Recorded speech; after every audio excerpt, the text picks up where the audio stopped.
It is a beautiful day at the Atlanta SpeedTour as the sun is just coming up. It is a little bit chilly. These Pirelli P0s are very cold, which became a story yesterday. I can feel that Tom Pank has had his tires on the warmer, but we've got about 43 cars starting this hour enduro with a mandatory 5-minute pit stop. The timing line, I believe, is right there. They start up there, they start a clock, usually in their cars and their crew, for the start of the 5 minutes. Tom Pank has been the best at nailing exactly 5 minutes at the end. That's a big strategy. Now, if he hits 4:59 and crosses, he does have to come back in for a penalty, come back through, which would probably put him out of contention. To International GT, these hour-long enduros are some of the most important races of the weekend. These are GT sports car drivers who take these enduros very seriously. So let's talk to Tuati. Is the enduro the important race to you? Oh, I love all racing, but enduro takes a little bit different racecraft. You gotta make sure you have tires under you for a whole hour, so you gotta manage it. You know, management of your aggression. And what's the strategy? Is the strategy to try to wait for a double yellow, or are you going to try to stick to a strategy if there isn't a double yellow? What have you told your crew?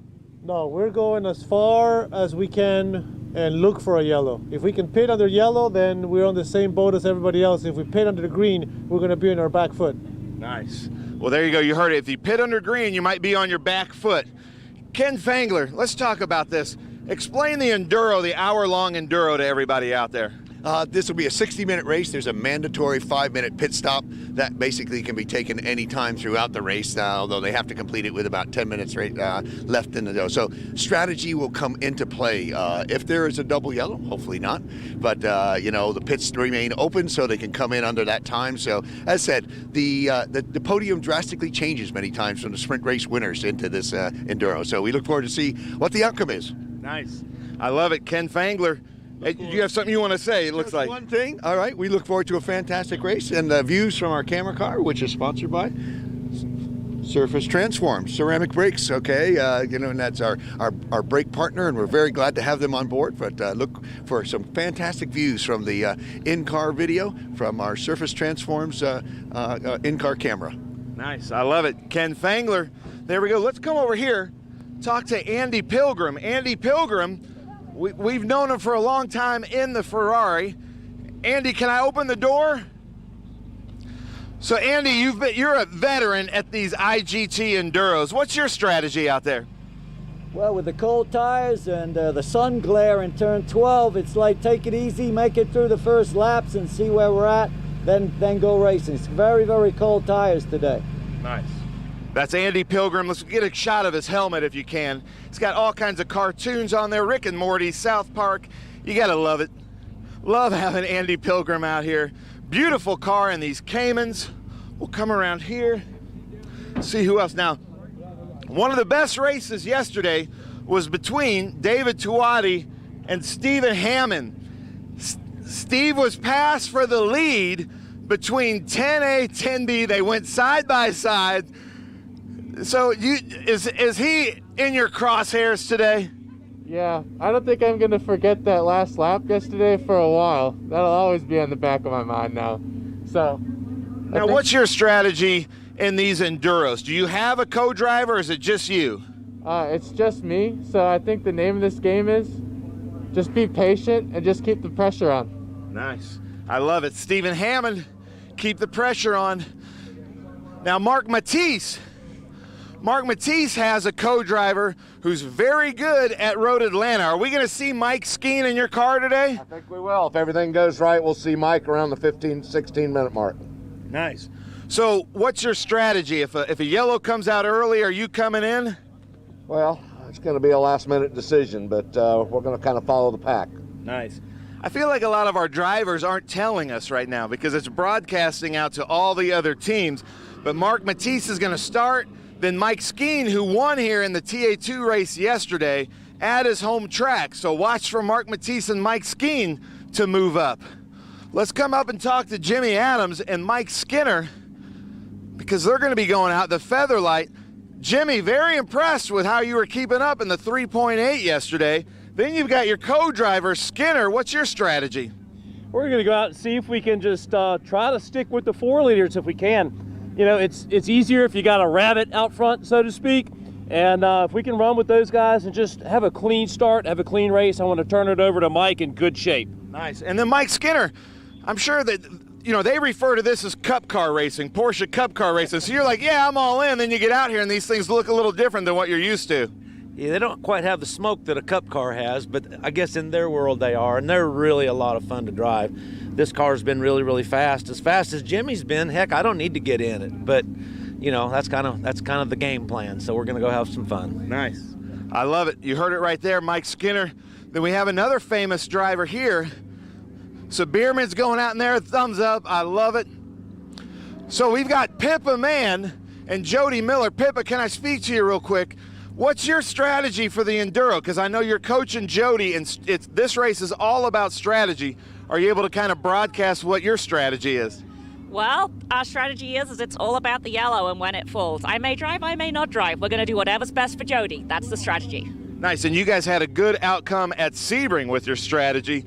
So you're just going to kind of let it fall, and you're going to play to the strategy at the moment? Absolutely. I had a proud moment. They actually rewrote the Enduro rules for me after Sebring so that everybody knows what we did actually is legal and it's now in black and white. At Sebring, it just wasn't written down. And so I went for the gamble and it worked. Nice. I love it. So good strategy right there from Pippa Mann. We'll walk up, talk to the Ferrari driver if we can.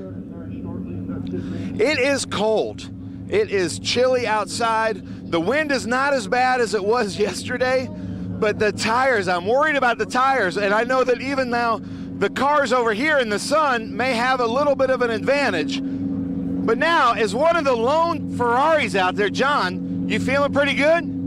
Feeling good this morning, yeah. Ready to go. Ready to get this show on the road. It's cold out here, though. It's going to be an interesting start again. I love it. So the drivers are definitely excited. Get a beautiful shot of this. I like this kind of like, it's almost like that heritage cream white. We've got Joe Rizzo up here, Kopinski. I can't walk the whole grid. The sun is just coming up, but I love some of these cars out here. This is our new Cayman class is really growing. You got to get a shot of this, and then hopefully somebody can explain that. So ladies and gentlemen, the cars are firing up. They're just about to go out for 2 pace laps. I'm gonna run up to the booth, but stay tuned for this awesome 60-minute with the 5-minute mandatory pit stop, International GT Enduro here at Road Atlanta with the Atlanta SpeedTour.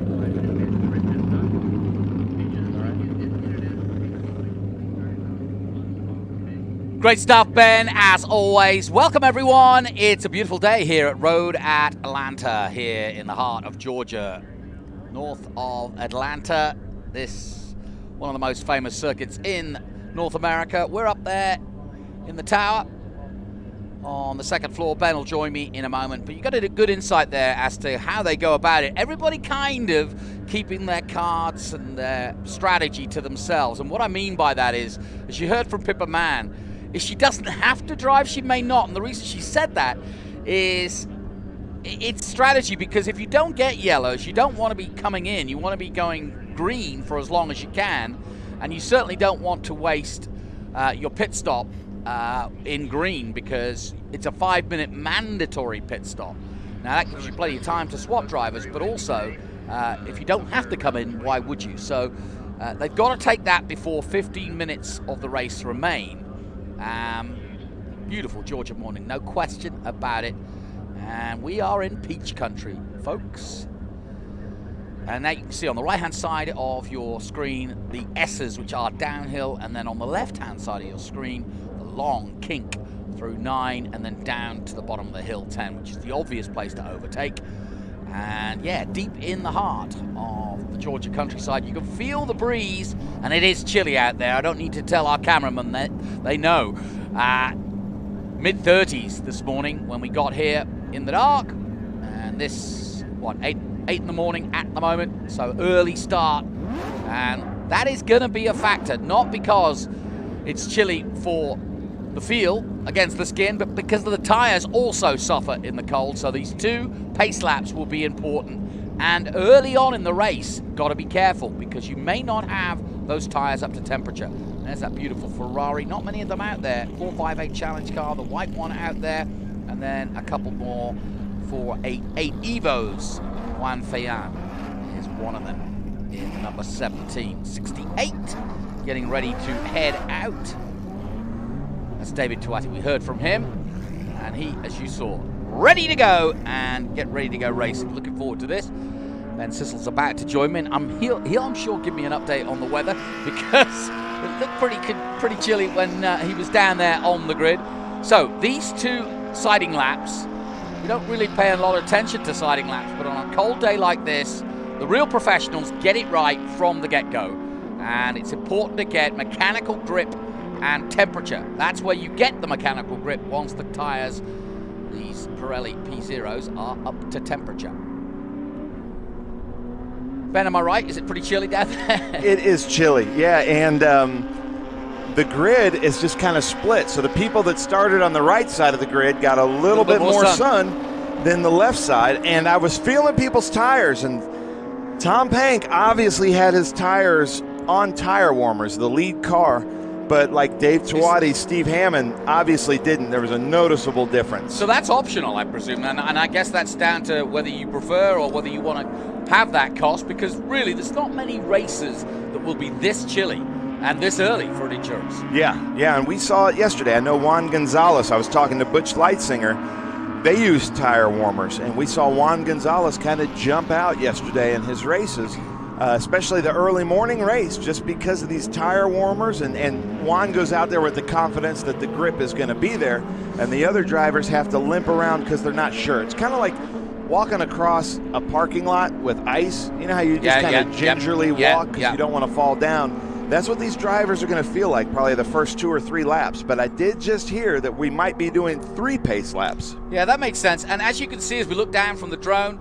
our Italian pilot Logano giving us all the views, and yeah, you can see some of the track bathed in sunshine here, but then when they go through the forest sections like here and down into 10, that's going to be cold down there because it's wooded and covered for now, so it won't warm up as quickly, and it's a bowl you'll see as they come down. You can see how thick the trees are, and now we go back into shadow, if you will. So you've got to be careful. That first braking point coming down here, which is a big overtaking place at 10A, it's going to be key, that first lap. So I think everybody will be pumping the brakes right now, trying to put some temperature in, but also feeling that track, that ice feel that you were talking about right there. Now this track, it's almost like they designed it for the sun. You know, we have problems at Sunrise, a Circuit of the Americas going up turn 1. Yep. We have 2 problems at Sunset at Sebring. I mean, Sunset turn and turn 7. Yeah. But here, the sun at no turns here, to my knowledge, at this time of the year, the sun is not directly in somebody's eyes. The biggest problem is going to be coming into turn 1, but it's just to their left. Like if you're looking at a clock, the sun is about 10 o'clock, so it's not right at 12 o'clock like it is at some of the other tracks. Yeah, you can see it's bright down there, but not, like you say, right in their eyes, so that's good. We got, what, 3 Panks out there? Yeah. 3 Panks. We've got a few father and sons, but we were talking about this race all about the strategy, and we were talking to Pippa Mann down there who really got the strategy so right that she was able to prove it to the International GT board, and they basically made a Pippa Mann rule. Hopefully Ken comes up here to explain that. But if you joined us at Sebring, I need to publicly apologize. Got it all wrong. I did apologize to her personally the other day. That was me. That was not Jonathan. We were having audio problems up in the booth, so Jonathan couldn't hear me say it. I'm sure he would have corrected me. But Pippa, I'm so sorry. The Pippa fans, if I offended anybody, I'm definitely sorry. But I made a terrible call and meant nothing by it, and I just totally got it wrong. So I want to apologize to her and her family for that. But she has accepted my apology, and we've moved on. And I think she may be one of the best coaches, strategists out there with International GT, because she and Jody have really moved up in the leaderboards. Yeah, and those of you who follow Indy, you'll know the name Pippa Mann because she makes regular entries into the Indy 500. That's her big race of the year, and each and every year she has to pull the sponsorship together, which she does brilliantly. And she's been racing here. I've known Pippa since she was, well, she was about, what, 18, 19 in Formula Renault, and she's had a great career up to date. And finding sponsorship, marketing well, and getting in. There's our scissor lift. Old Lake up there on the scissor lift, keeping warm, I'm sure. He's got an extra coat on this morning. And we are getting ready to go racing. Looks like lights are out, you're right. So 2 pace laps. Look at this field. This is going to be a crazy race. Lots of strategy. Look at the tape on Pank's car as well. Trying to keep air out of the engine, trying to get that right optimal operating temperature. Yeah, not too hot, not too cold. Learned that yesterday from Ray Everingham. And I want to thank Ray and Wally Dollenbach. Here we go then. Down the hill they come, and we are green in our Enduro, and away goes Tom Pank. Got a little sideways on that start, did Pank. Good start also by the 72 of Steve Hammond. Like you said, he's not going to forget yesterday, so he's riled up for today, and he's diving into, what, 3rd place? On board with the Ferrari and Patrick Mullaney. We saw a lot of him yesterday in the 458 Challenge car. He's, what, mid-pack right now, and one of the few Ferraris out there. Let's see how he does. So they get into a train here, don't they, Jonathan? From about turn 3, it's pretty much single file. A car's got to be going really slow to want to pass here, but then they come up. There's a little bit of a passing zone into here, Mission Foods turn 7, but they've got to get turn 8 right because they'll come into their big passing zone at 10A. Yeah, as you can see, a little bit of Andy Pilgrim going through, a chance to overtake there. Pilgrim takes that chance, but here's turn 8. This is the key. Yeah, look, from above it's really obvious. You've got to get good long drive out of this corner because look how long this straight is. It seems to go on forever, and you can see the black car there on the left-hand side in the middle of your screen making the most. That's going to be a story today. Andy Pilgrim's in a Cayman. Everybody else is in just more powered Porsche. So Andy Pilgrim can probably maneuver around them like he's doing right now, but they're going to be able to outpower him on the straights. But if you know anything about Andy Pilgrim, you know that he can make some fantastic passes. So he's going to be passing people going into 8s, and then they might get him back. But eventually he's going to work his way through the field because being Atlanta can be an advantage for almost half of the track. Well, and I mentioned this yesterday, but it really was a case of Pilgrim's progress yesterday. He made 3 wins last year in this event, and so we're always keeping an eye on Andy Pilgrim because he can win any other race wherever he starts. So a big gap there to the second group. So a good clean start, and like I said, everybody wary in this first 15 minutes or so. We're only 5 minutes in, and so you've got to still be careful. You can see the shadows down at the bottom, here at the bottom of this valley, if you will, and the same at 10A. Just making sure that you don't get too hot on the gas and spin the car. There's John Patrick Mullaney there in our white Ferrari, our camera car today. Now we're in car with him. You can see he's just light on the brakes. Now watch him get really hard on the throttle right there.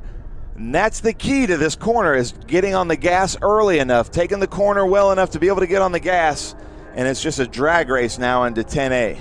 Yeah, look at those RPMs, up to over 140, up to 160 miles an hour, just under, as he dives down to turn 10. So it's Pank, Tuati, Hammond in 3rd place, Mattis in 4th, then Jimmy Adams up to 5th already, Brady Berman down to 6th, Juan Fayan in 7th position, Marcel Fayan, that's how they finished yesterday together on track, Jody Miller and Pippa Mann's car in the number 3 down in 9th position, and Pilgrim at the moment in 10th. There's your leader. Good battle here now for 2nd. Just like it was both races yesterday. Yeah. Stephen Hammond, David Tuati, we were talking about this. They both were with TLM. And the cars are set up to David Tuati, set up exactly the same, very equally yoked. Stephen Hammond is quite a few years younger than David Tuati, so it's youth versus experience here as they come into Mission Foods turn 7. Yeah, and what he was talking about, it was literally the last corner of the last lap. I think he got a good drive out of 10B and just beat him up the hill and to the line. Yeah, I watched their in-car last night in the hotel. They were side by side through 10A, through 10B, giving each other just enough room. There's so much respect between these drivers, but it was just that David Tuati had the right-hand side coming under the bridge. Well, it's pretty similar. Look how close they brought Tom Pank in, though. Pank, I think, is just being, as he told you, a little bit conservative in the opening laps, and they've caught right up to him now. Yeah, looks like he's managing. The Mario Andretti saying of win as slowly as you can. That might be in Tom Pank's mind right now. Yeah, that's exactly the Alain Prost school of thought as well. And I got to give it up for Tom Pank. We were talking about this last night. We had a staff meeting after yesterday's International GT race, and we owe Tom Pank a lot. He was very heads-up driving yesterday in the race. He and Corey Friedman really kept us out of what could have been a really bad incident. So I got to give it up for Tom Pank and Corey Friedman for heads-up driving yesterday. And Corey not doing the Enduro. Yeah, he had an off yesterday after on the last lap. I think he blew a tire, hit a curb, hit the wall. But look at this, Jonathan. Side by side into 7. Tuati holding on. And, he thought about it, didn't he, in the 72? He did. Great battle this, Steve. Really racy at the moment. Now we can see it high above. You can see the angle between 7, which is quite open, and then how tight 8 is. Yeah, that's a great shot of how different those turns are, because a lot of times a lot of drivers will try to treat those the same. And that's a big mistake. There's banking on turn 7. There isn't banking on 8. 8 will pretty much throw you out into the outside wall. Yeah, I went out there yesterday. I hadn't realized how cambered it was at 7. So you really can dive deep into there. I was watching Chris Dyson go through there, who's an expert, of course. And, a lot of camber on that corner, so it's faster than it looks, but 8 is much tighter and off camber. That's a great shot there by Rob at turn 1, getting in really close to these cars. Look at Tom using these curbs, but let's look for Steve Hammond to kind of duck out at turn 7 again. He's in that red car just behind that bright orange 68 of Dave Tuati. Look at that. He's right on him. Yeah. They are having a blast. Yeah, that Martini car 72 with the sun glinting off it is surely going to make a move fairly slick. He's going to try and get a little slipstream here. Does he jink out here? No, he stays in. Yeah. He's going to choose to try to get the drive down the back straight. He'll slot right behind him here, and that's nice driving by both of them. But you can see it from above. Pank has pulled away. He's got about 5 car lengths, but the battle is on for 2nd and 3rd now.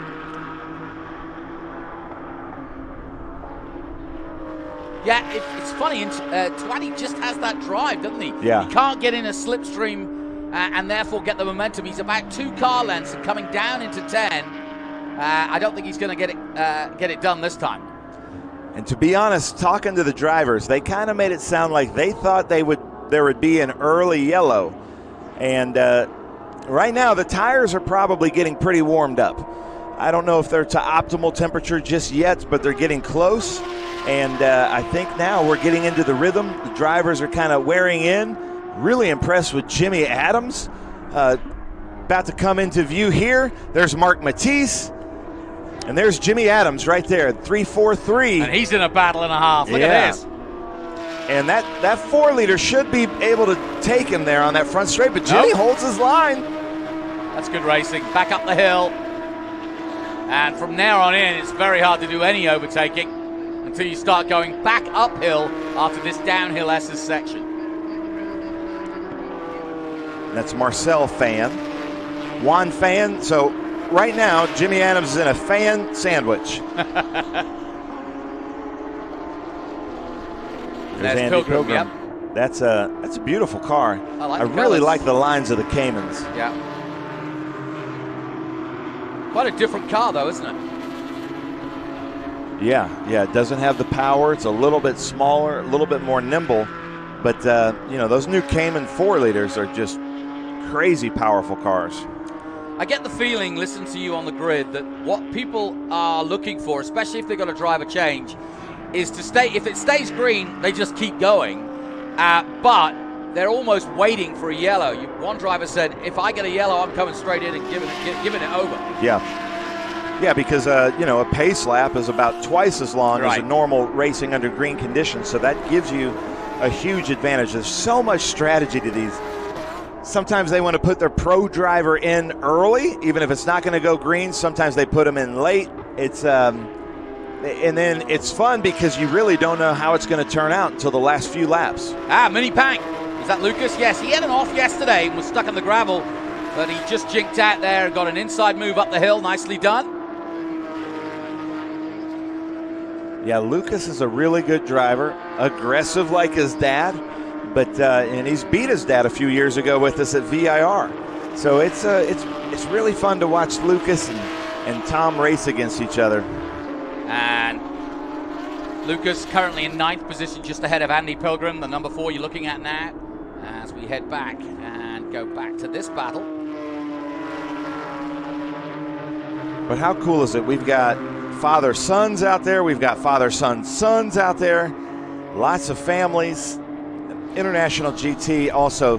You know, it's a funny race group because I can't tell if it's more about the party or more about the racing. It's almost equal on scale of what's more important, and that just makes for some really fun weekends. Yeah, I get the feeling. I mean, we talk about double yellows.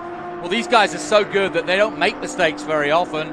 You saw the caution because of the cold. They've all heated to that. The tires are up to temperature now, and they can go for it. But we don't often get, big cautions in these races because these guys are so good. I can't look at that 789 car without thinking of that bad dad joke. Here we go. Mike Skeen getting ready. Ooh. And he put on a great show yesterday in TA2. Former TA2 champion and always good round road Atlanta. Loves this place. So look for Mark Matisse to come into the pits. Mark Matisse currently running in 4th place, and he's going to put the pro at his home track out there in the car. That is going to give Tom Pank a run for his money. Look at Mike Skeen cracking his knuckles.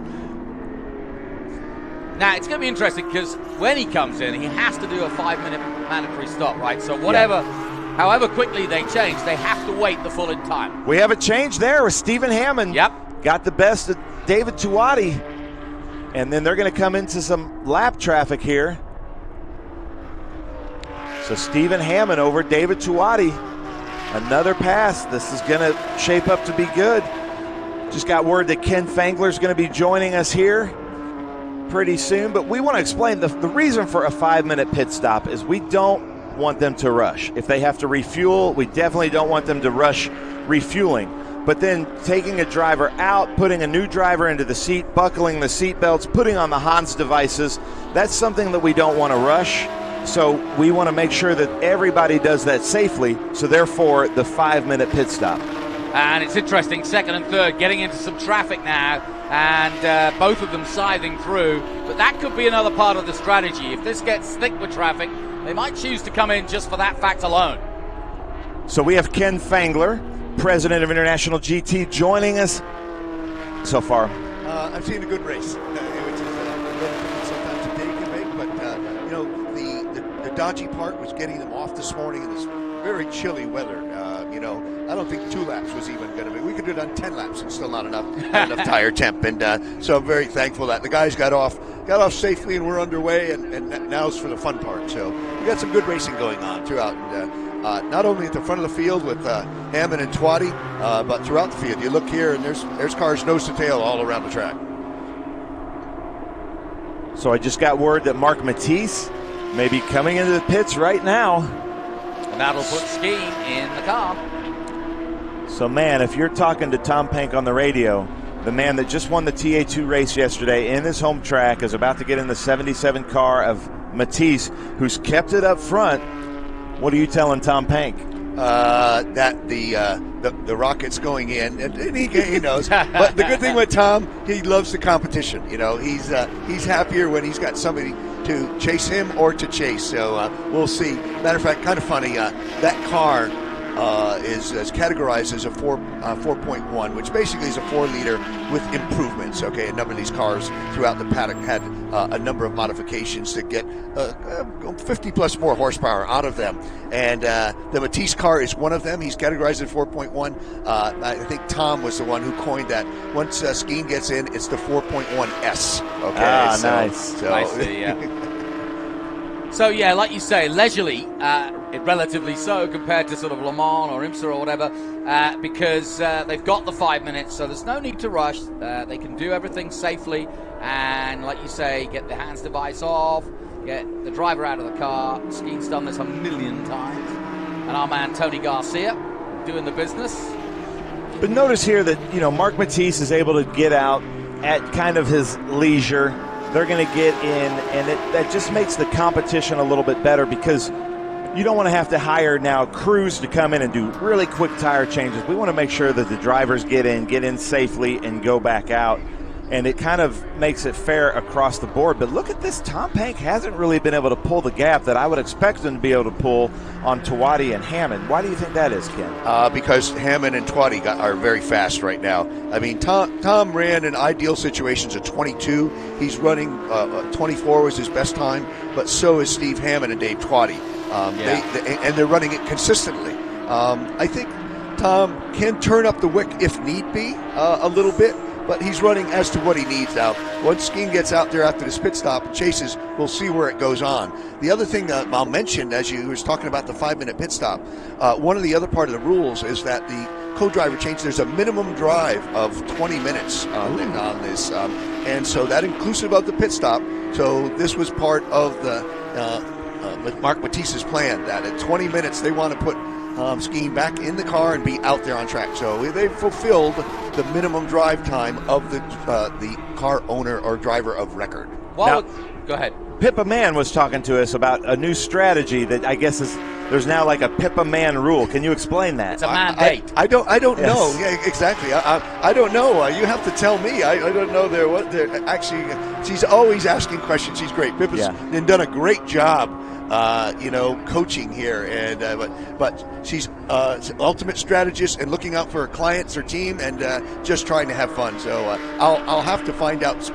I'll have to find out specifically. It hasn't made it up line to me, or should I say down line to me yet. Yeah. So because of your new staff, it hasn't made it to the top, right? They're dealing with it there. I love it. Oh, look at that! I love it. Road Atlanta showing the blue flags as they should be. The corner workers, we appreciate that. Well, the top three are glued together now. They really are. Steve Hammond really showing us some talent here.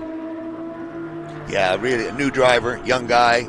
You see, he definitely, has the bit and is going away. And he was second on the first 2 races, but this doesn't surprise me at all, and I know it doesn't surprise Dave Tawadi. So Dave Tawadi, those closing the gap. And if you know Dave Tawadi, if we had audio of him right now, he's giggling. We've got 4 cars now in the pits, including Mike Skeen, who's sat and waiting for his time to go out.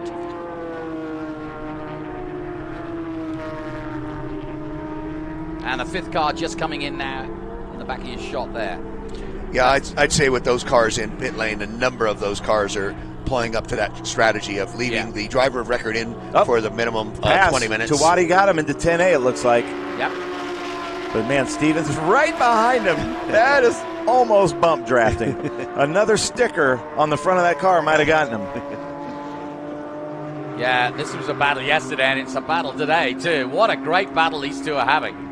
So I got to tell you, Ken, when you were coming down to the podium yesterday, I put a camera in the face of these 2 drivers, and it looked like they just had the best time of their lives. And that's the camaraderie here, that even though the other driver beats you, if you have a great race like these 2 are having right now, look at this, going through the lap traffic, unbelievable. It was like the best day of their life coming out of the car. Yeah, yep, they did have a good run. They did. So I'm hearing word that Skeen should be leaving in about 25 seconds through the timing line. And that's a big strategy. They want to hit that timing line at about 5 to 5:01, but if they hit it at 4:59, we can penalize them. Yep, yeah, and timing and scoring is very accurate on this stuff. So you'll see on this, you notice that Tom Pank got to pull away a bit due to getting held up 2 slower cars and working traffic, and they did it masterfully. They did a good job on it. They didn't push it and jam it in there. They did the right thing. But, there's a long way to go in this race, as they know. So, no harm, no foul. Wow, there you see Skeen in it. front of Pank now. So now Pank's going to be looking at the back of Skeen. But I think Skeen, he's got to get used to the car. He was in a very different car yesterday. So now Mike Skeen is within eye shot of Tom Pank. Let's see what they do here now. Well, Pank will try to catch him because he's gone on cold tires at the moment. 5 minutes will cool him down pretty nicely. Skeen knows that, and here comes Pank. What's the lap difference? Surely 2 laps probably, right? At least, yeah. Yep. But man, look at this battle. So there they are. What I would say is the top for the overall podium in our shot right now.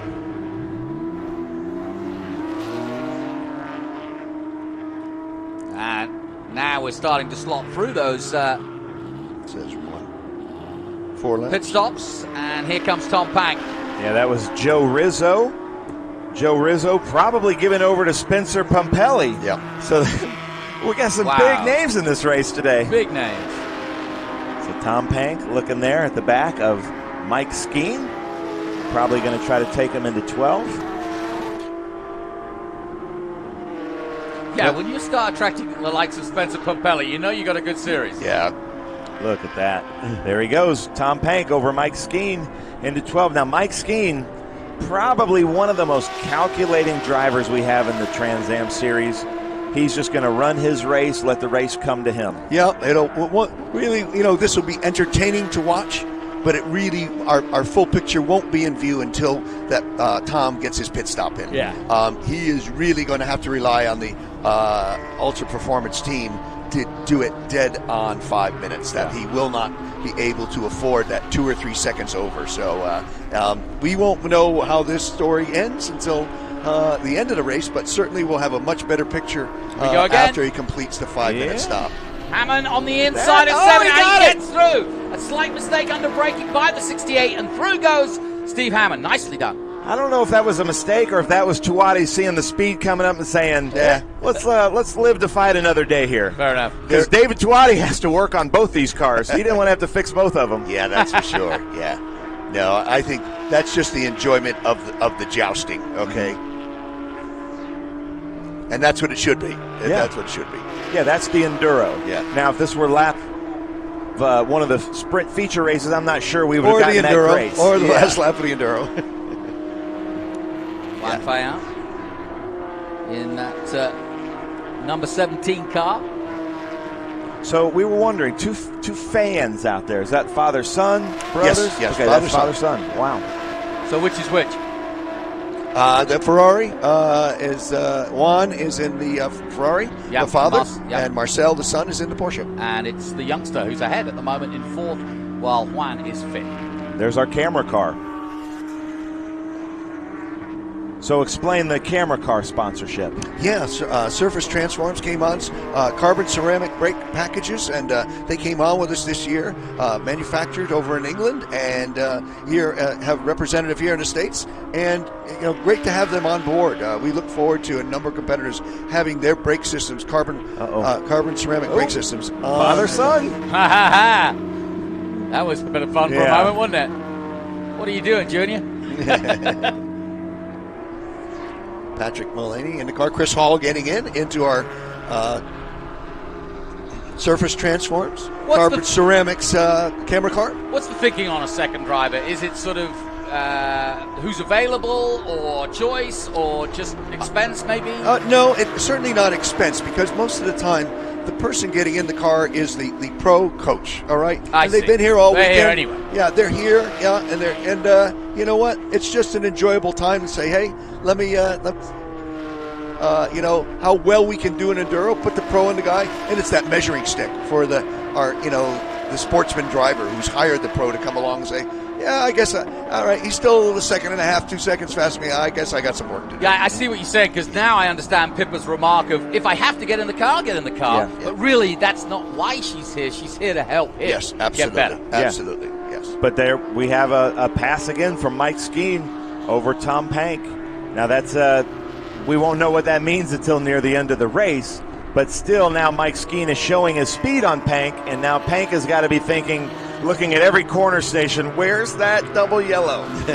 Yeah, exactly. And that will change the race, won't it? Oh, yeah. Yeah, if a double yellow comes out, it's definitely going to lean towards Tom Pank, if he comes in, but I'm sure he would. Well, I'm sure he'll play this out to the end, hoping he has to the 40-minute mark to make his pit stop. He's got to be in at the 40-minute mark. There is a rule that they have to be, the pit 5-minute stop has to be completed with 15 minutes left in the race. Gotcha. So he's got to be in. Tom Pank losing speed at the top there. Yeah. He's, I don't know if he's coming in, but he is. That doesn't look normal. He shouldn't be slowing down like that on that back straight. So we're going to see what happens here with Tom Pank. We look right there, great shot of him coming through. Looks like he's back on it, but he lost a lot of speed. So let's see if he comes through the background there into the pit lane. There he goes. Yeah, Tom Pank's coming in. So we're going to see how this plays out.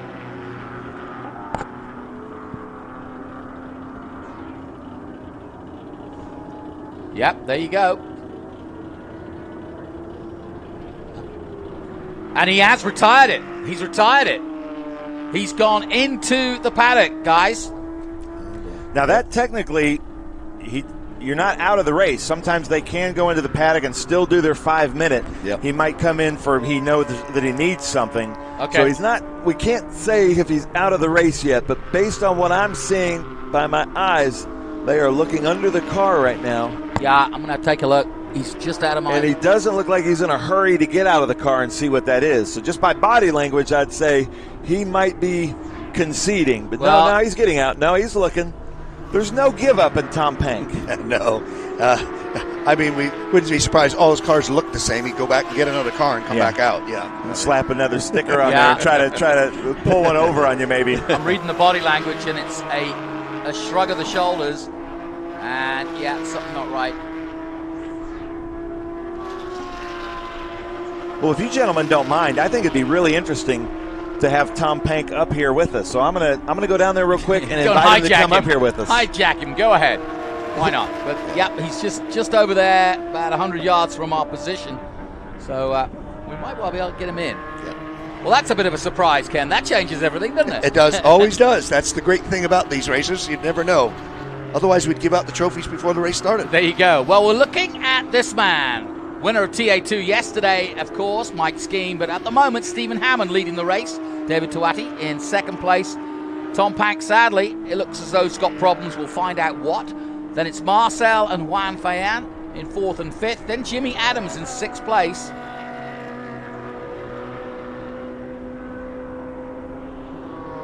And that Ferrari that we've been on board with, here he is again, Patrick Mullaney.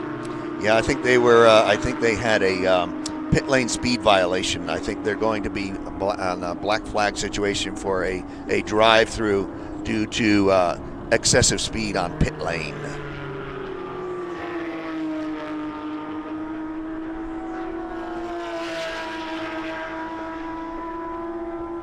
Yeah, last lap of 139 compared to his best of 128. Somebody going past our commentary position and throwing up a bunch of dust. Now that's interesting. With an ambulance in the pit lane, I don't know why that is. Race control doesn't know. We don't quite know what's going on there. That's a bit weird. Never mind. What? I don't know.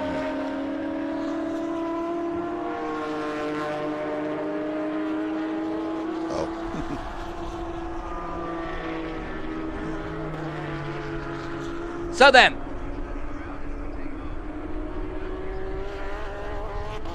Stephen Hammond, David Tuati, Marcel Fayen now up to third place with Juan behind him in that Ferrari. So we've got the black Porsche GT3 against the black Ferrari in the Fayen household, and Dad just behind, youngster in third place.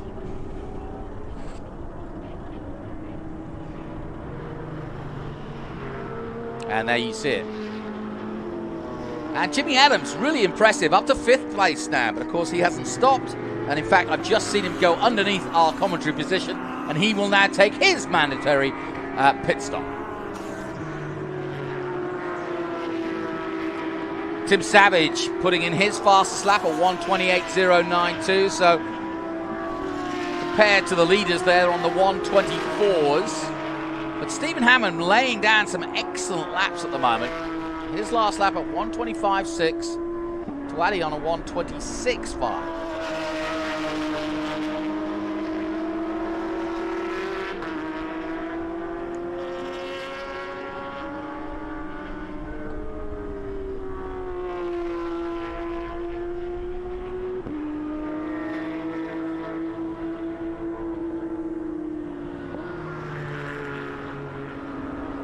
Less than half an hour to go, and we're now getting towards that window, Ken, as you mentioned. Let's just mention it again at 40 minutes, i.e. 40 minutes into the race, so less than, 10 minutes from now. Everybody has to take their mandatory 5-minute pit stop, right?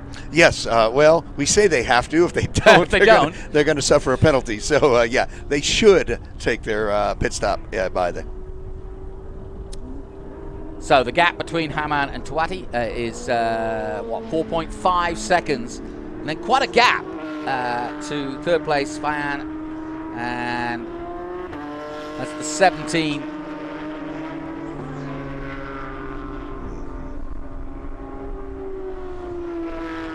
And it looks as though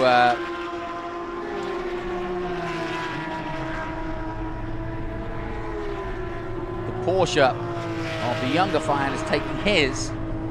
Here comes the 789 now into the pits. And that's Tim Haynes. Norm Goldrich will take over, as you can see, doing the procedure again. There's Norm on the right.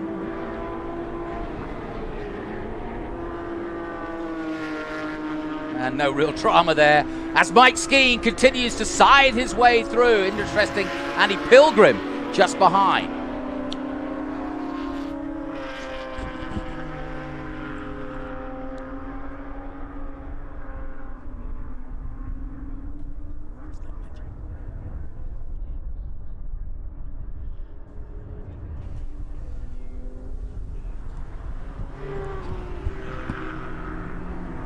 So here is Skeen again, coming down towards 10A. I love the colors on that car. Yeah, lots of bright cars in this field. You've got Tuati out there in that what he calls camouflage orange, and then there's Matisse. The Panks are all this day glow green. They definitely aren't shy about their colors. Yeah, no, certainly the wrap business is in full play here, and we see those great fluorescent colors which come alive. And really, you know, what's great about racing is what I call car artwork. You know, and there were cars back in the 70s and so forth, that iconic liveries and and really the BMW art cars that I remember. And they put in, art galleries and so forth and considered. And I think most of them, I think everybody uses their car as a blank canvas to express what they want the car to look like. And it's wonderful to see, as I said, they're all different. And interestingly enough, just as we watch Mike Skeen, he's down in 21st place, but that, we can't read too much into that until everything's changed, right? Yeah, certainly. We won't know until these pit stops are finished out, especially of the front-running cars of Steve Hammond, Dave Tuati. Those are the cars that will really up on the front, competing, running, lap times in the 24s. So yeah. We'll see where they play out. So that's our leader, Stephen Hammond. Again, if you're just joining us, this is an Enduro with a mandatory 5-minute pit stop. He is our current leader. Was in 2nd and 3rd overall during the race. There's David Tuati.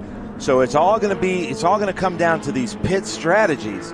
So David came in early. There's like 6 or 7 TLM cars here this weekend, so they couldn't pit at the same time because they just don't have the staff. So they all knew that they had to come in at different times to give their staff a little bit of a break and a breather to man each of these. But to my knowledge, Stephen Hammond and David Tuati are running the whole race. Oh, yes, absolutely. Yeah. And I also think 5 minutes is probably, I would say, enough to kind of get your breath, get back. It's It's not like a 3-hour stint or whatever. Yeah. You know, you can deal with that in 5 minutes. Get your breath back, get yourself sorted, and away you go. Yeah.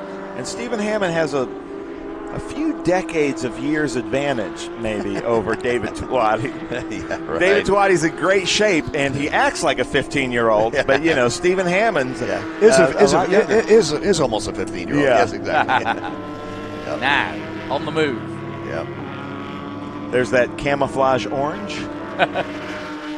It's only camouflage in my pink flamingos. There you go. So look, he's coming out slow. Yeah. He's trying to hit the mark right at 5 minutes. Yep. And this is such a game for him. Yeah. He loves it. And he's going to be really excited if he hits it at 5 or 5:01, but pretty disappointed if it's like 5:05 or 5:06. Yeah, no doubt. Yeah, the margin of error, he doesn't have that much room. And really not with the disappointed at competition. 4:59. Yeah, right. Yeah, exactly. Yep. Stephen having a slight advantage here. You know, what could have played out, he has 3 minutes left to get into the pits, all right? But in this time, the 5 minutes that Tuati was in, plus the 3 minutes, there was an 8-minute window that if a yellow came out, if a double yellow came out, it would have been advantage Hammond greatly, because he would take the advantage of having his 5-minute stop under the yellow lap. So really, David gave him the advantage on that, or gambled on it, that there would not be. Still 2.5 minutes left to come in, and he'll be fine. He doesn't want to be too slow on this lap, though, because he could cut that fine. Yeah, too. well, I would say he better be fine. coming in on the next one, because otherwise he's going to, it's just too close. I like the system you set up here. It makes for intriguing racing and a lot more strategy. Yeah, absolutely, and that's the nice thing about it. We have guys. I think one guy, my co-founder in this series, Bill Riddell. And Bill always says, I love enduros, and he was on the podium all the time, and he'll be back racing with us. He's here this weekend in a new position, Director of Driver Development and Safety, and but he loved enduros, and he was a great enduro driver and strategist, okay? And the sprints, he'd do okay, but really his forte was the enduros. And it's what he loved. Yeah, and was good at it, and that his results showed that. So we're with the leader, Steve Hammond, as he comes into Franklin Road, turn 10A here at Road Atlanta. Will he duck in? Didn't look like he was going the speed to duck in, but was that him right there? I couldn't tell. There he is. He's in. Yeah. Is that his dad in front of him? Yes. Yeah. So that's his dad in front of him coming into the pits. 2 teammates, and Jody Miller just coming in to put Pippa Mann in the seat. So we've got 3 TLM cars coming in at the same time. That's a lot to handle for that team. Down to a minute left on the 20-minute window. Cutting it close. Yep. So now if a double yellow comes out. If a double yellow comes out now while these guys are in the pits, they're celebrating. Yeah. James Hammond, like you say, and the 176 comes in. And there's our man of the moment, Stephen Hammond. Stephen Hammond, yeah. But Tony, our cameraman, if you can hear us, get a shot of James Hammond's car, one of the coolest cars up close behind you. I love this. We were talking about the liveries on the cars. I love the tribute liveries like we're talking about with the Martini. But it's really cool to see. Like this car, I feel like is peacocking a little bit, showing us its colors. Really cool lines on these Porsches. Already Skeen up to 12th position.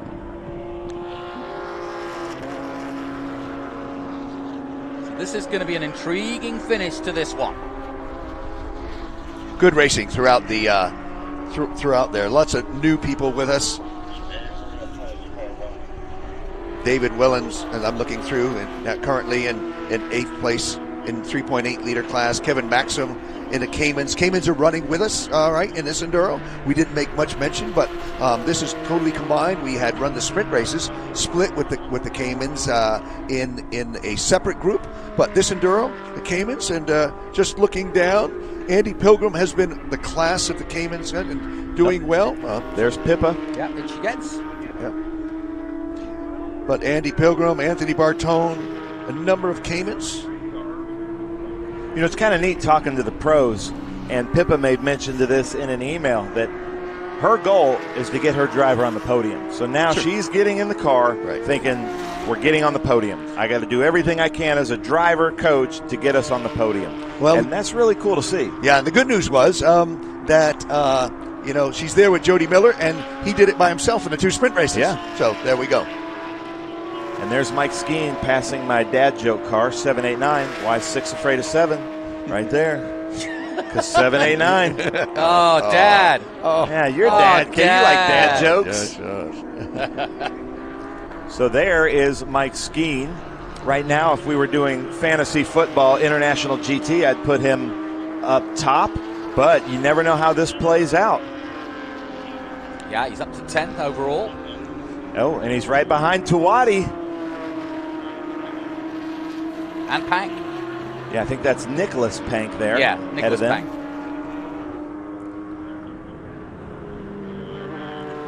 So we can confirm that Tom Pank is out of the race. He said he was having some clutch issues. So now he's probably sidetracked watching his son plays out. So that's unfortunate for Tom. Yeah, this is a good group now. And Skeen trying to keep it clean, but make his way through.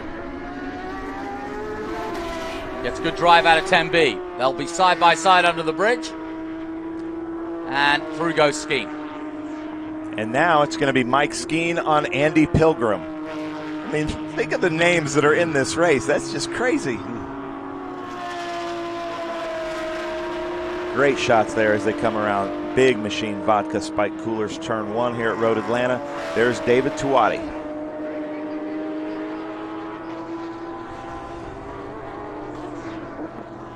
Some of these curbs are not very agreeable to the cars. They can really knock the cars loose. Well, speaking of yesterday, that was what put Corey Friedman out in the Audi, and he fully admitted he got too far up on the curb.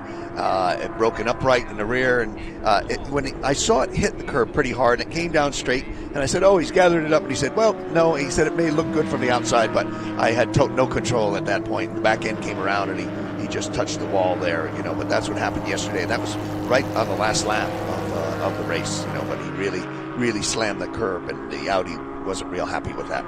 Ken, at the beginning, when Ben was talking to some of the drivers, they're all talking about tire management, obviously with the cold tires at the start. But what about towards the end of the race? You know what? I'd say Pirelli gives us such a fantastic product. They don't see the tire degradation throughout this race. Not at this. You know, if you were really pushing beyond, I'd say once you get beyond the hour mark, and I don't know, I'm not a tire engineer, but once you get past that, then you'll start to see it falling off. And also, the weight of these cars is not such, and horsepower is not such that in a TA car. You hear that in the TA side of things, that they're always managing the tires. Look at that. So Stephen Hammond out in front of David Tuwati. They all the TLM cars came out at the same time. Now he's out in front. He's got a car between them, but they should be on the same lap count now, right? Yeah. So James Hammond lets Steven by there in the 176. Beautiful car. I really like the livery of that car, that 176. And there's David Tuwati, 2 cars between them, and Andy Pilgrim's one of them. Yeah, it's really good. This is good strategy now playing out. Now we've got the pit stops. We're going to see a race now for this last 15 minutes. Yeah, we're going to see how it's going to play out when they cross over our start-finish line and timing and scoring catches up. And we're going to see what's going to play out here in the last 15 minutes of this 60-minute race.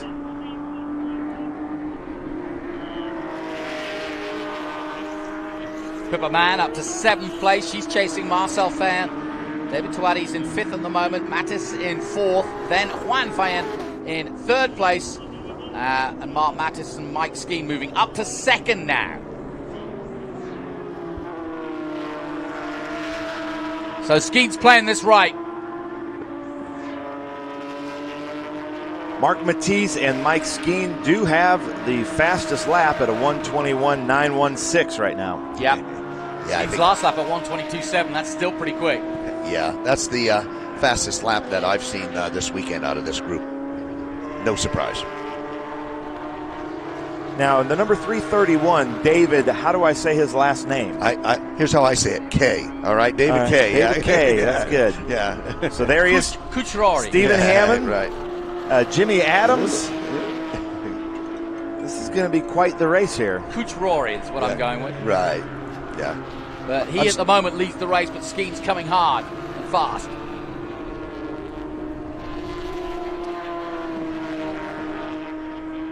And someone getting a black flag there. Yeah, there's a pit lane violation. Okay. There's a pit lane speed violation. So, yeah. Our pit lane speed is 40 miles an hour. That's for safety for everybody. There's Jimmy Adams, David Tuati, Pippa Mann. This is shaping up, just like it always is, shaping up to be a great race here.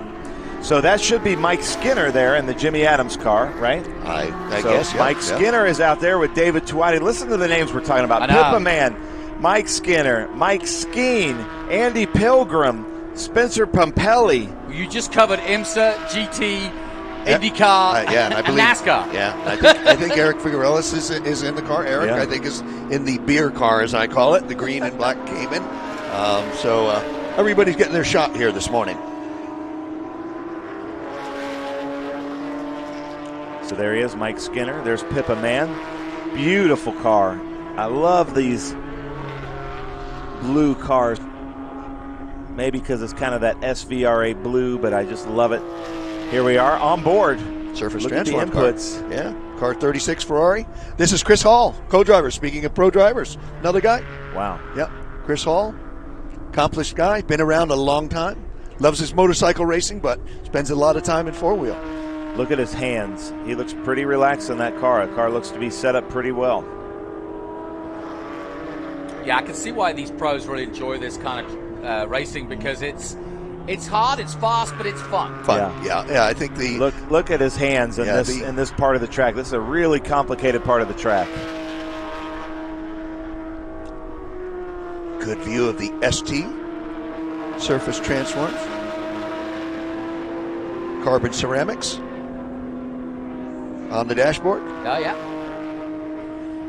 That car looks really good. He looks very comfortable in there. Yeah, he spends a lot of time with John Patrick with this car. He has a couple of cars. He was in the 360 in the SVRA race. So got two cars here.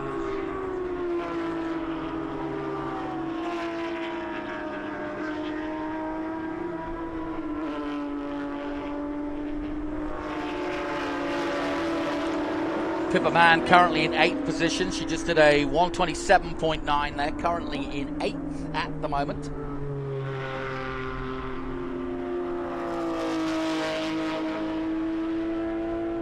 That's the Jody Miller Pippa Mann car, the number 3. Man, that looks fast, that in car there. And there it is. Yeah. Mike Skinner versus Pippa Mann. I don't think that's ever been said before. Well, nor was, what did you say yesterday? Nor was Ricky Bobby. Yeah, we had Ricky Bobby on the track with us yesterday in the SVRA stock car group. Fun times. Yeah, I smiled when I saw that car come by. Look at this. Pippa Mann looking to the inside of Mike Skinner. Just trying to get into his mirrors. And she should, as they come down the hill, not quite pulling it off. Past our commentary position, she's got another opportunity now into turn 1. Not quite close enough, though. Mike Skinner in the, both of them in the 3.8 liters. Yeah, I was just going to say, that's an in-class battle right there. 3.8 liters, both of them. I was joking with Mike Skinner. I said, when you got the call to come cup car racing, you probably got here and thought, this is not my kind of cup car. He said, yeah, they don't smoke as much. Yeah. Mike Skinner, we were talking at your party the other night. He said when he came into the NASCAR Truck Series, the rule book was like this thick, meaning like maybe 40 pages. He said after Mike Skinner, it was like 400 pages. Yeah. It's tough when most of the rules are called the Mike Skinner rules, right? Yeah. And now we might have a Pippa Mann rule in the International GT.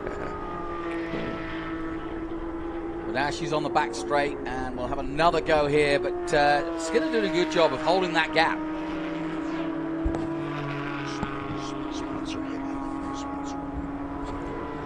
They are fighting for 7th and 8th at the moment.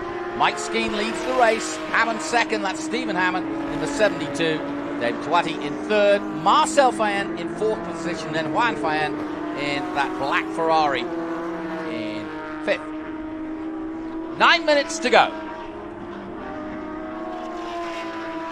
Yeah, we're winding down this race. It's been a good race. Been a good weekend. I'd like to thank SVRA for hosting this Speed Tour event. Pippa goes through. Especially like to thank our marketing partners, Pirelli and Mission Foods, Surface Transformers, our in-car camera shots for this race. Been a great new partner, Interlake and Fixie Wheels, who provided our in-car in the sprint races. Premium Luxury RV Rentals, thank you very much for the accommodations in this cold weather. We've certainly appreciated it. The Race Taylor, Sunoco Race Fuels, Scott Grody Travel, thank you all for supporting our series in its year 9 for International GT. Awesome. Yeah, and how cool is this? We've got Pippa Man, Mike Skinner, Andy Pilgrim, all in the same shot right here. She got by. Yeah, she got by, yeah. Turn 1, she made a great pass at turn 1 on Mike Skinner.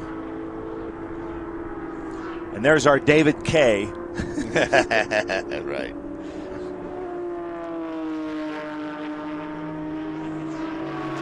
Yeah, he's dropped down to 9th. Pilgrim now 10. James Hammond in the 176 with that green hood in 11th. And down the hill comes Pippa Man in that all blue with the black.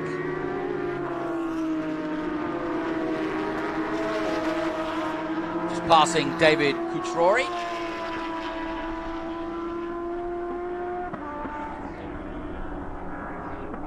There it is. Pippa Man, David K, Mike Skinner, fighting here at turn 1.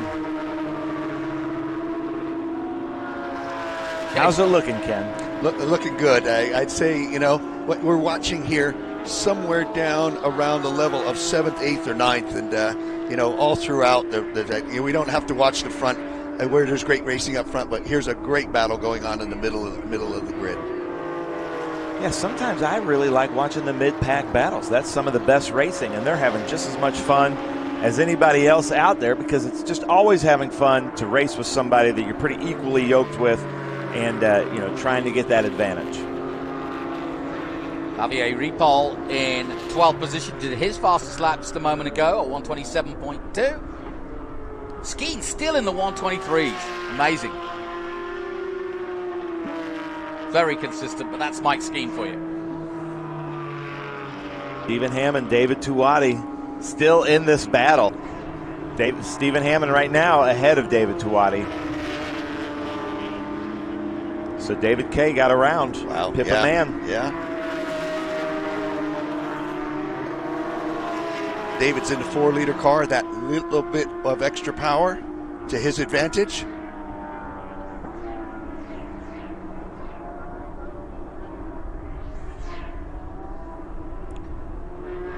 Yeah, you've got to really pick your moments, haven't you, here? I mean, you're fighting, you're racing, but you're also dealing with lap traffic as well, or slower cars, and that's quite an art in itself. They're doing under pressure. Knock on wood, they're doing a very good job. Yeah, they are. Yeah. That's Tom, how do I say his last name? Kopczynski? Yeah, another K, yeah. The beer guy, all right, the beer guy. That's the beer car. Right there in that Cayman, keeping up with him there.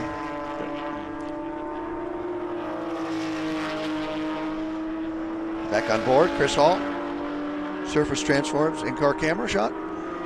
It's a big bump there going into turn 1. I've seen that twice. Right when they're kind of on the brakes, they hit a big bump as he comes up here behind one of the Panks. Well, as you saw in the TA2 race, that could cause potential sort of wheel hop. And we saw Danny Bender go out yesterday, taking Adrian Lostowski with him. So yeah, that bump is a problem at turn 1. Always has been. And here's that beautiful Ferrari. Ah, it sounds so good, that car.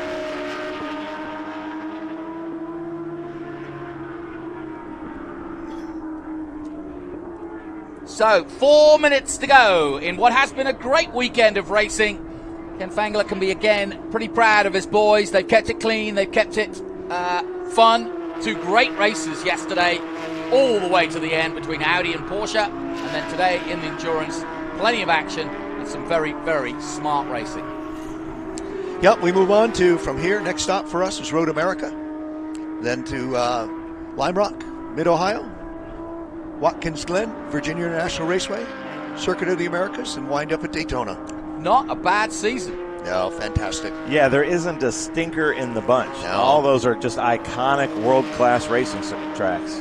And, not only that, because of our partnership, or let's say invitation from Perella Holdings, we have them at the right times of year. We're at the right places at the right times. Chasing the sun. Yeah, exactly. And with good spacing throughout, we're basically a month apart. We're off July and August, but, it's just, it makes for a fantastic schedule. And quite honestly, that's a major part of our success, is that we're at the right tracks at the right time. There's our current leader, Mike Skeen. Mark Matisse playing it perfectly. Who would have thought, we'd do an hour race with 43 cars on the grid this cold without double yellows. They called that one perfectly so far. 3 minutes left. Yep. Don't want to do the jinx. Yeah, don't jinx it. Jinx it, yes. So Skeen's had a good weekend. Yeah, certainly has. Yes, no doubt. We should put him out in another group to see how he gets on. Yeah, there must be something else for him to drive, yes. Speaking of Mike Skeen, he's partnered with Will Wachs, our 3-time Stuttgart champion in International GT. They're racing in another series together as teammates, so it's pretty thick, the camaraderie through the field with International GT. And racing Acura in IMSA? Is it Acura? I think it is. I'm not sure. He's headed over to what I used to call World Challenge, but with a Cayman cell. Okay. Yeah. So Skeen making his way in the 77.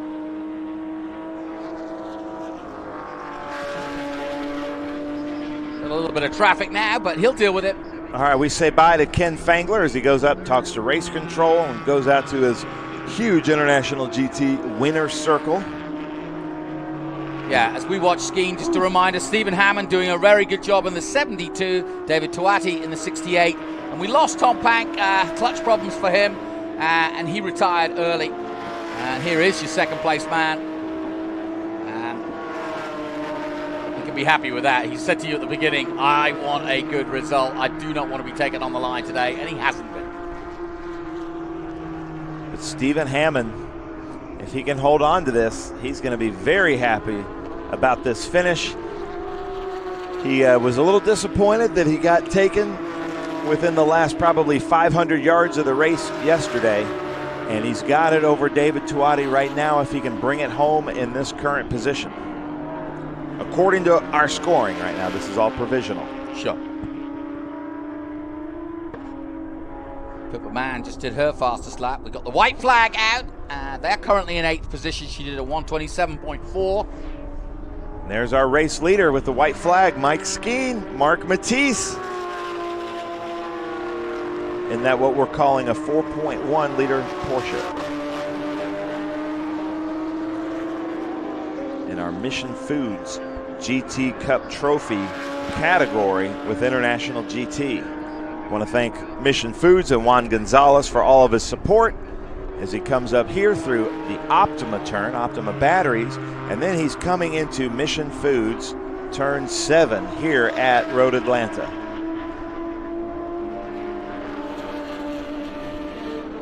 Effortless, isn't it? Yeah. Yeah, Mike Skeen is really fun to watch.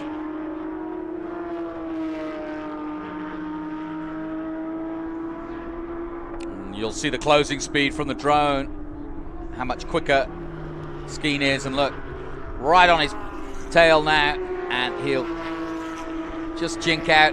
Well, maybe not, like you said, no need to overtake. Yeah, Mike Skeen is definitely a win as slowly as you can kind of driver. Yeah. Make sure he doesn't do anything to jeopardize this checkered flag. And I can see them preparing the checkered flag for Mike Skeen. And there it is, the checkered flag waves for another win for Skeen. He won in TA2 yesterday, and now he wins in International GT in that beautiful prepared Porsche.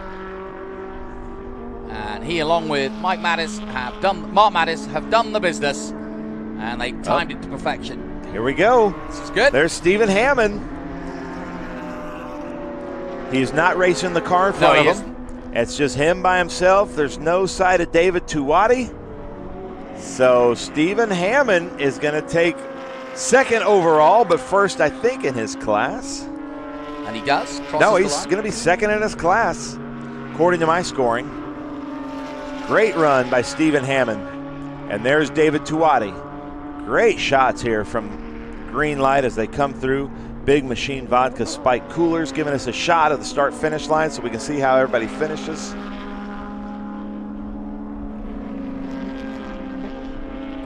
So let's hear it from Mike Skeen. Excellent stuff. And the Mike Skeen fans, if you're watching out there, he does it again. Excellent stuff. My thanks to Ken Fangler and, of course, Ben Sissel. Ben's heading down there to see what's happening. Plenty more SVRA coverage coming from our Speed Tour and, of course, our big feature race coming up today. We have a quiet time here at Atlanta for a while, but then we come back with our feature race, which is the TA XGT SGT GT feature race of some 65 minutes. And we'll also have more SVRA coming up. We've got Group 6 and 12 Caymans coming up as well. We'll take a short break here from Road Atlanta. It's a beautiful day, a little chilly, but it'll warm up. Join us after this break.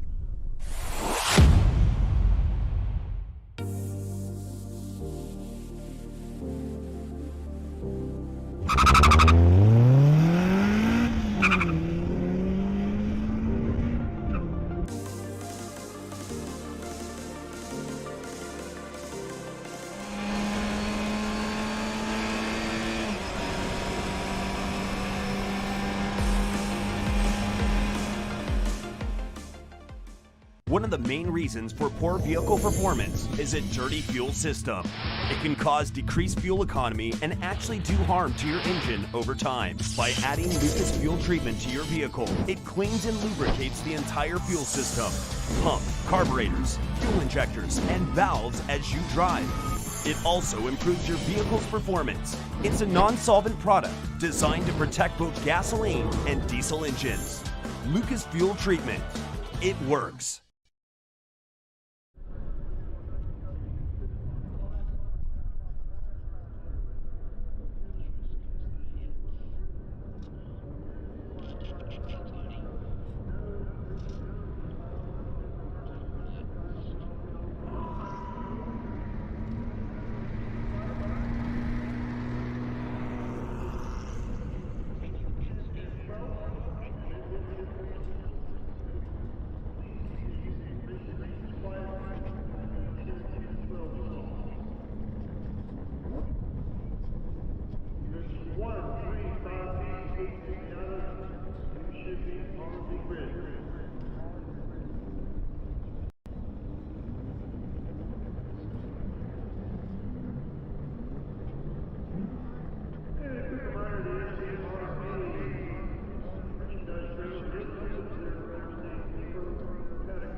Welcome back. That's my Jonathan Green impersonation. My favorite group right here. We've got group 1, 3, 4, 5, Mazda, 5B. This is my favorite group here in SVRA. Look at this, that's the number 73. David. No, I'm in the commentator's booth. That should be 73B. I was just at grid. I went down to go check on all my drivers. That's Tyler Klein there in that NB, the number 94. Rob Trollinger in that NB 2003 Mazda Miata. I'm joined by Scott Conway. Scott Conway, the longtime Road Atlanta commentator, PA commentator. Rob, Scott, what's your favorite in this group? Do you like the new Miatas or do you like the older production sports cars? I like the Miatas, but I also like the production cars. I used to drive an MG Midget, so my favorite is Rick Fraser's number 007, the MG Midget out there. I used to drive an MG Midget, and it was a lot of fun around here. I drove it before they put the chicane in, what we now call as 10A and 10B, so that's my favorites. Nice. So let's go through, because if you're a fan of motorsports, you don't get this kind of diversity very much.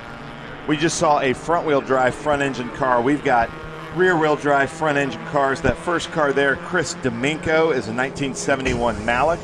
So we've got a Porsche 9146, a Malik, a Lola Sports Racer, a Sports Racer Ford from the SCCA, an Austin Healey Sprite, a Miata, a Porsche 911 RS, a BMW 2002, a Morgan Plus 4, a wood-framed, ash-framed chassis.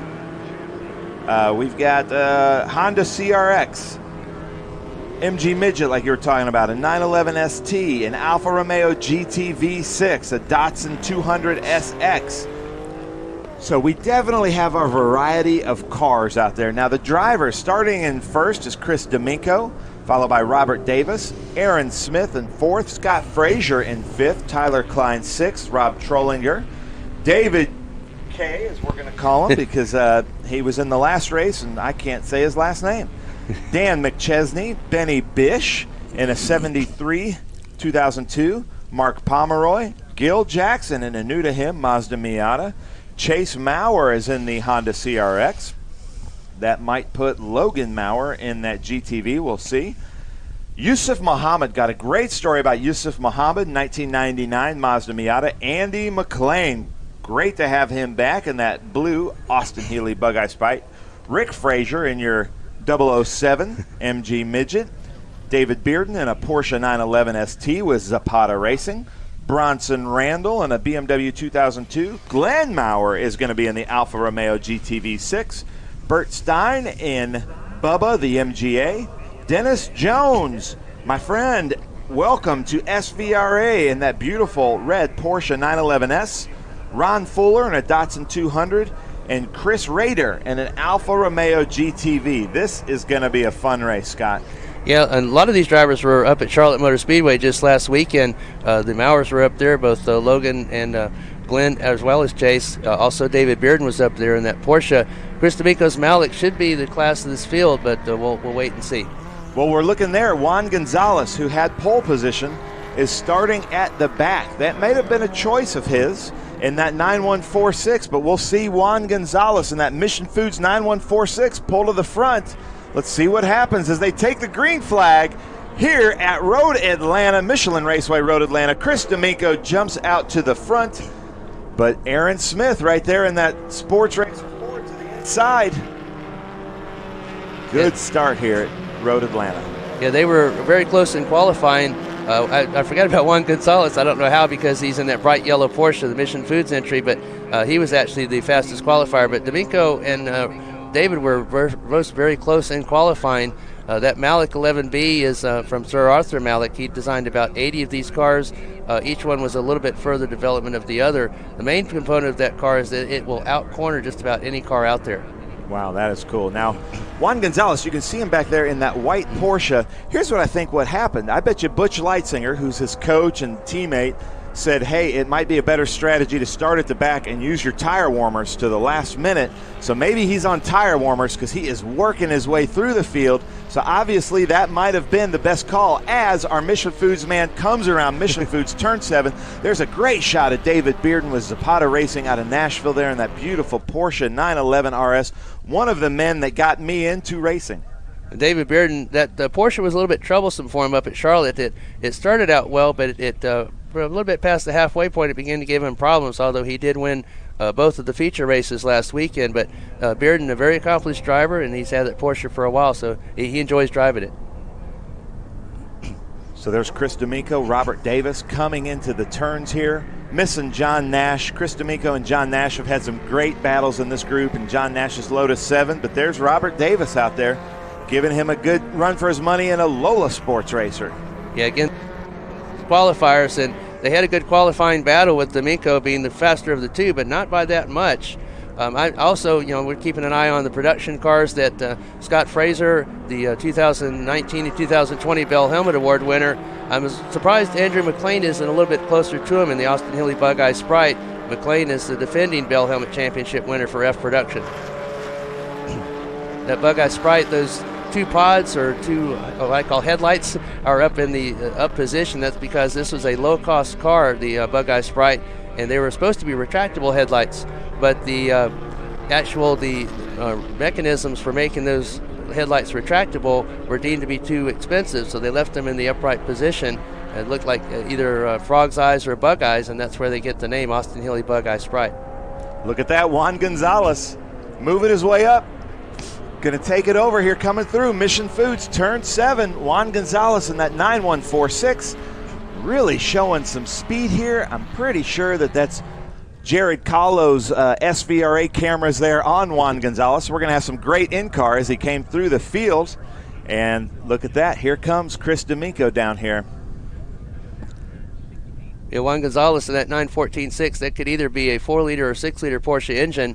Juan Gonzalez's car has a 6-liter engine in it, and that's reminiscent, not the right color, but reminiscent of the famous Brumus Porsche that Peter Gregg had. Yeah, Juan Gonzalez, a longtime Porsche racer in all kinds of series, back in the 962 days, and we really thank Juan Gonzalez for all of his support with Speed Tour. In just a couple weeks, we're going to be at the Mission Foods Sonoma Speed Tour with Juan Gonzalez. But I got to tell a story about this man right here. I was waiting for that Yusuf Muhammad story. Beautiful Miata there, Yusuf Muhammad. He's been racing with us a couple years.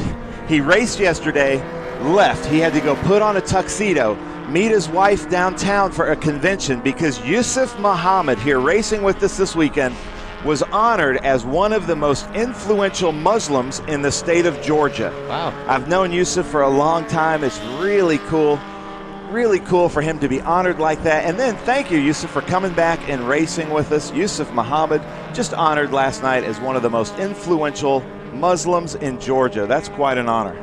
Yusuf, a longtime club racer. Muhammad had been racing with SCCA and regionals and stepped up to the Super Tour and the Majors Series. Muhammad actually won both rounds here at the 2021 Speed Tour in that Mazda Miata, but he's got a lot of competition, especially from Rob Trollinger, Gil Jackson, and David Kutrawi.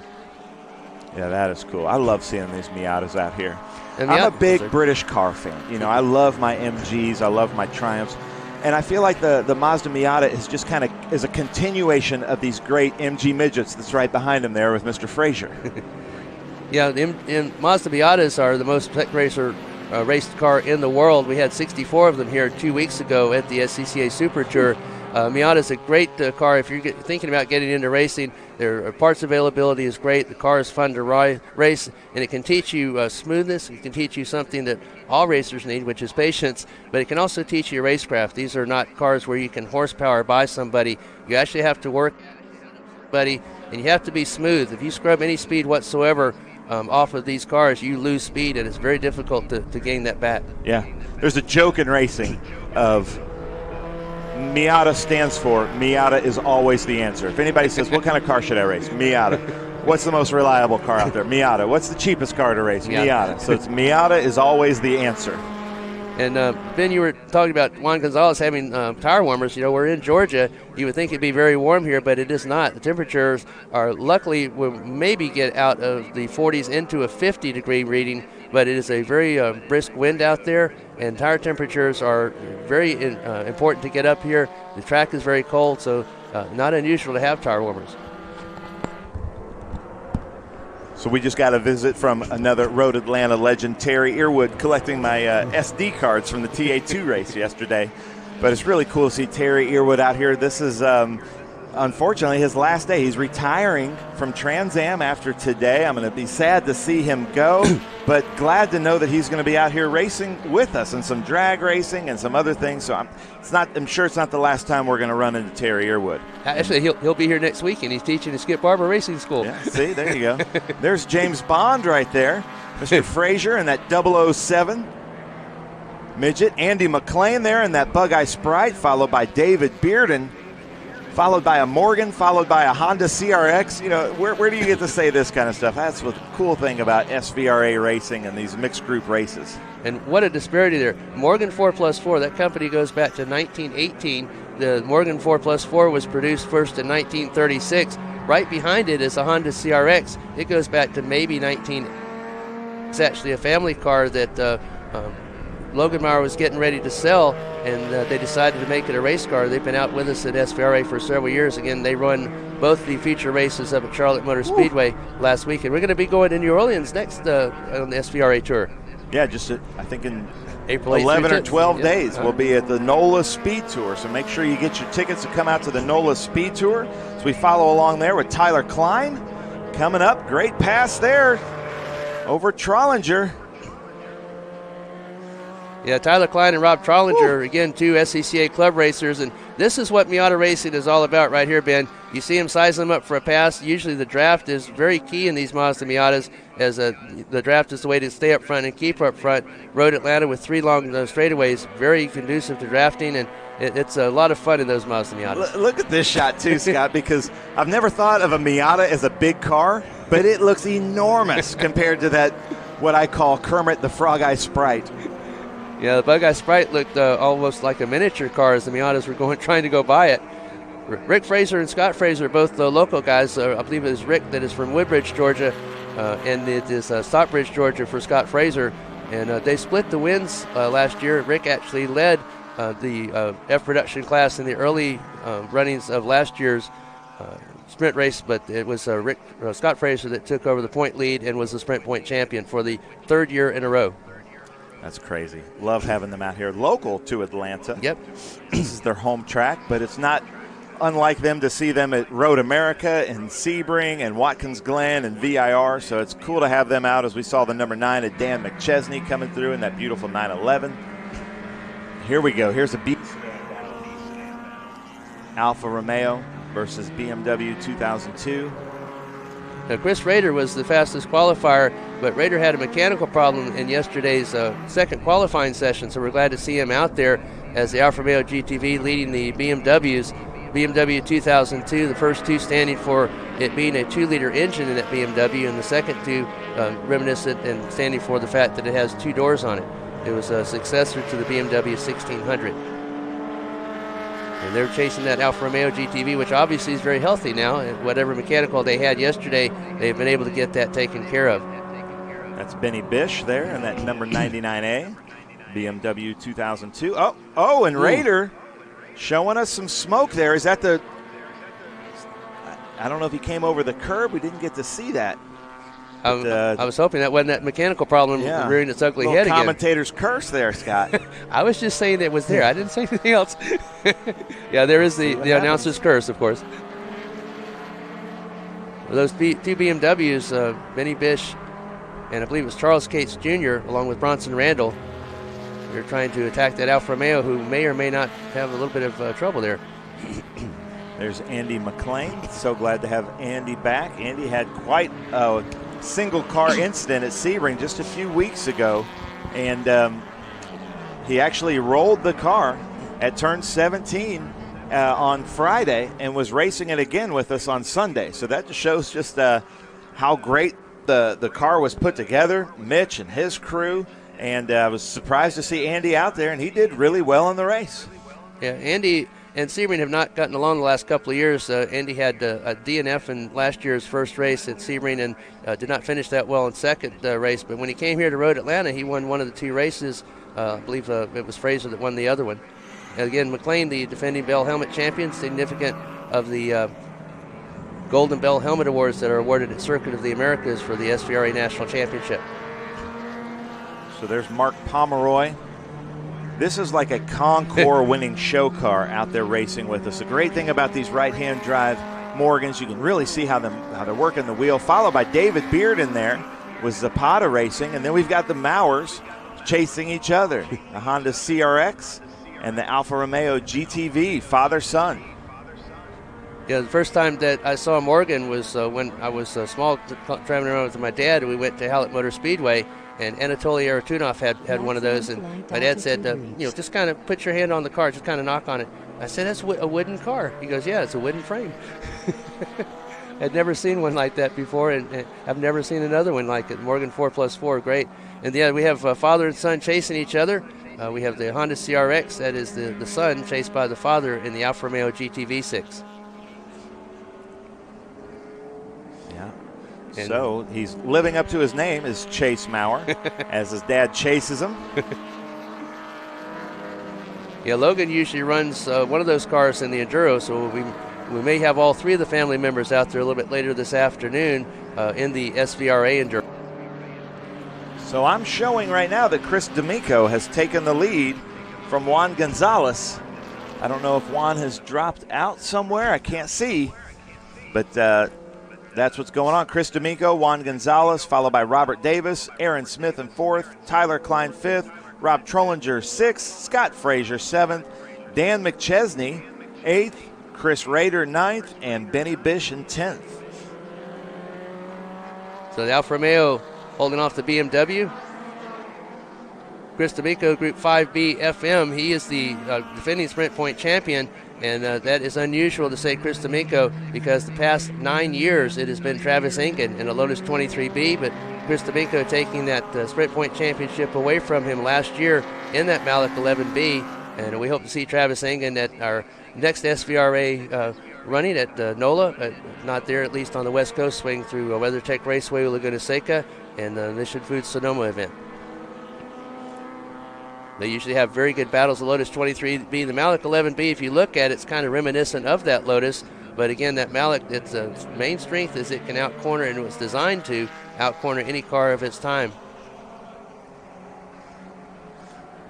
If Gonzalez has pulled off, that's a tough break for Juan Gonzalez, because he won one of the sprint races down in Sebring, the second round, opening round of the Southeast Tour of SVRA. And it'd be a tough break for Juan Gonzalez, president and CEO of Mission Foods.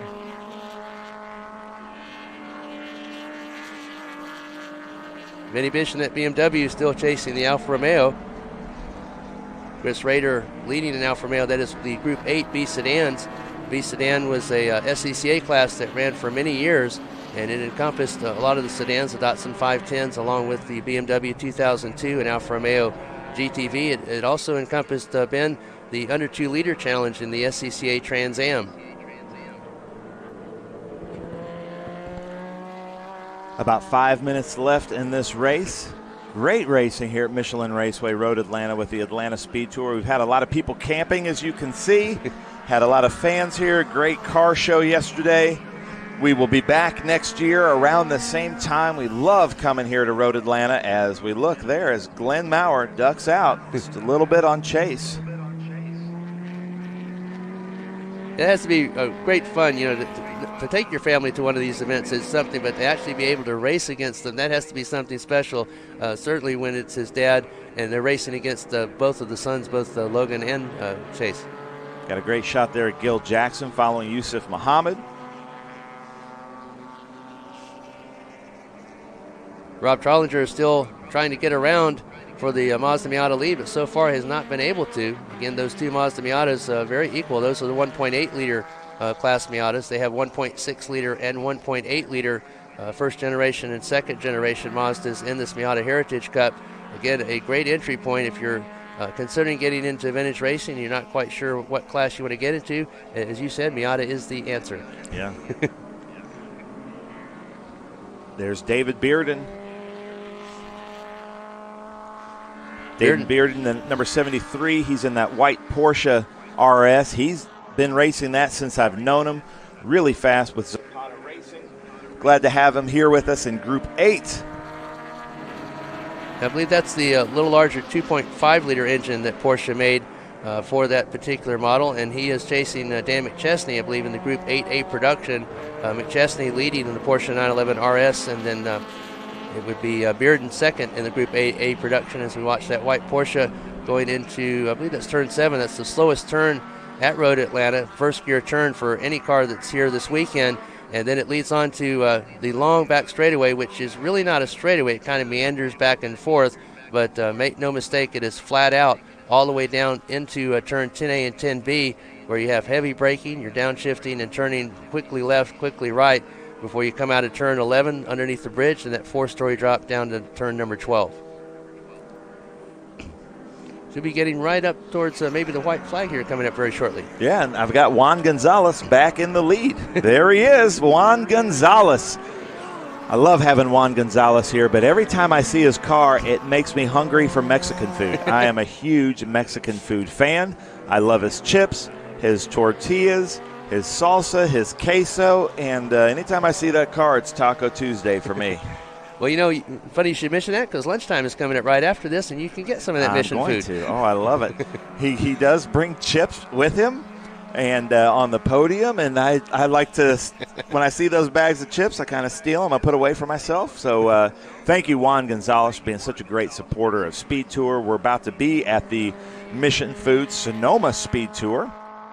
Our title sponsor there, Juan Gonzalez, but great to have him here with SVRA International GT. And Juan Gonzalez, one of the main reasons that the International GT Series has shown such great growth. Juan was one of the initial sponsors of that series, and it's great when your sponsor also drives in the series. Yeah. And feeds the series. And feeds the series, yes. And of course, he's expanded his sponsorship not only through SVRA, but into Trans Am, and also this year into the Formula Regional Americas and the F4 US. Their first events will be at NOLA April 8th through the 10th.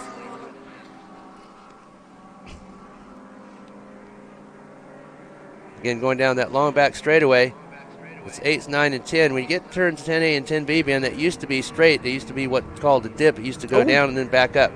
Andy McLean has found his way into the kitty litter. Not sure where that is. I'm guessing that's 10A, 10B. Yep. Let's see.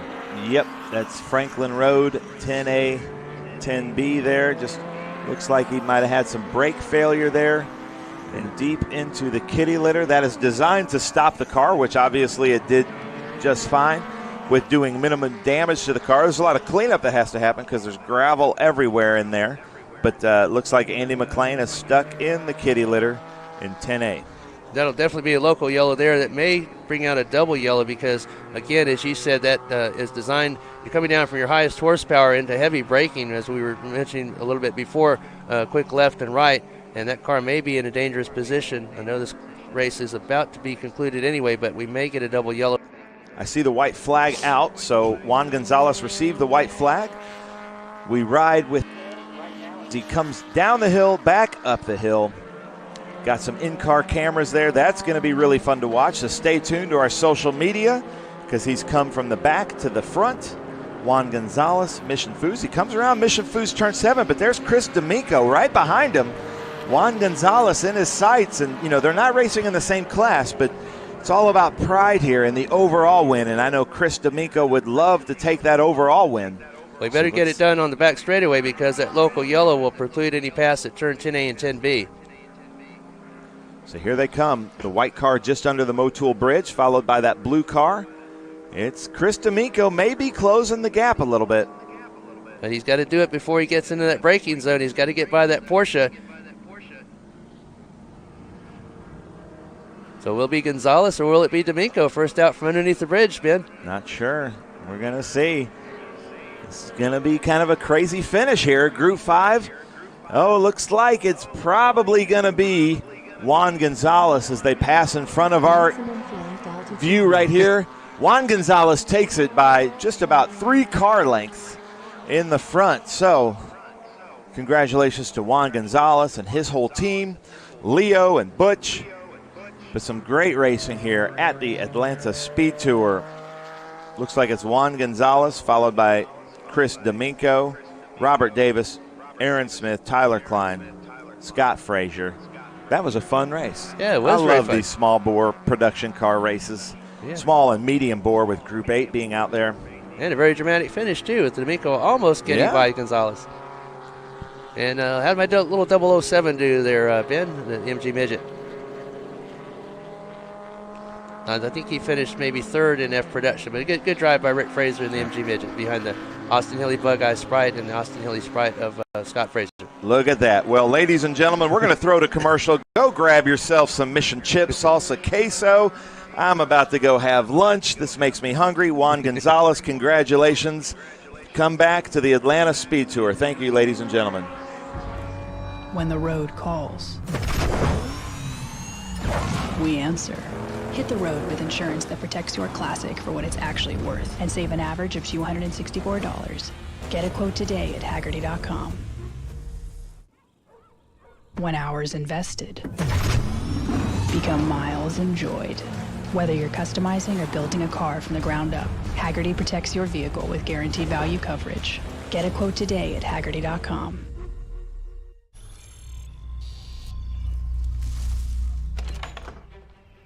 Yes. Hon, the WeatherTech's here. WeatherTech is the ultimate protection for your vehicle. Laser measured floor liners, no drill mud flaps, cargo liner, bump step, seat protector, and cup phone. What about my car? WeatherTech.